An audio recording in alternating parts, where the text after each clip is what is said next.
This is the Cholo News Report for Sunday 29 October 2017.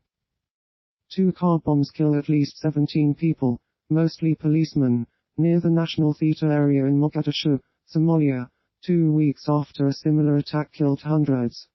Islamist group Al-Shabaab claims responsibility. A suicide car bomb was rammed into a hotel, Nazhabla 2, about 600 meters from the presidential palace, and then armed militants stormed the building, police said.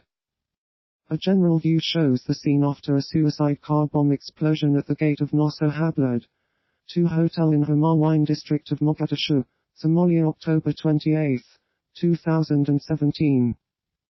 At least 19 people are killed and 16 others are injured when a bus skids off the road in the Dading district and falls into the Trishuli River in central Nepal. Local TV footage showed rescue workers pulling the dead and injured from the water, while soldiers in boats scoured the river for the missing.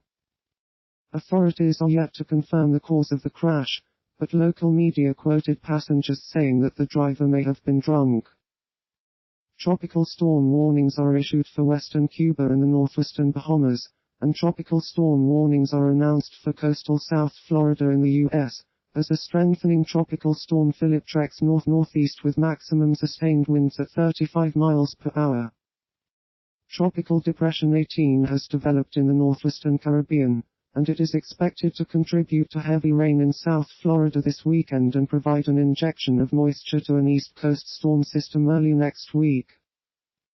Data from an Air Force Reserve reconnaissance aircraft found that this system had formed into a tropical depression Saturday morning. Ocean temperatures continue to run 1 to 3 degrees above average, or in the mid-80 seconds, across the majority of the Caribbean Sea, which is plenty supportive for tropical growth and development. Voters in Iceland go to the polls to elect 63 members of the Althing.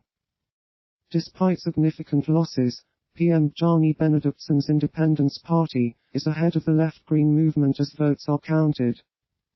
The row that brought down the government erupted after it emerged that Mr. Benediktson's father had written a letter saying the paedophile should have his honor restored.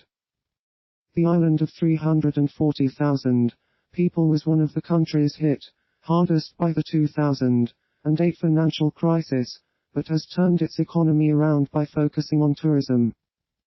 Burundi becomes the first country to leave the International Criminal Court amid accusations the government committed crimes against humanity, including torture of political opponents. Burundi has accused the ICC of deliberately targeting Africans for prosecution. In theory, its withdrawal from the ICC has no effect on the court's ongoing investigations on the country. But the case of Sudan's President Omar al-Bashir, one of the ICC's most wanted, has highlighted the difficulty of getting a non-member to cooperate in surrendering suspects.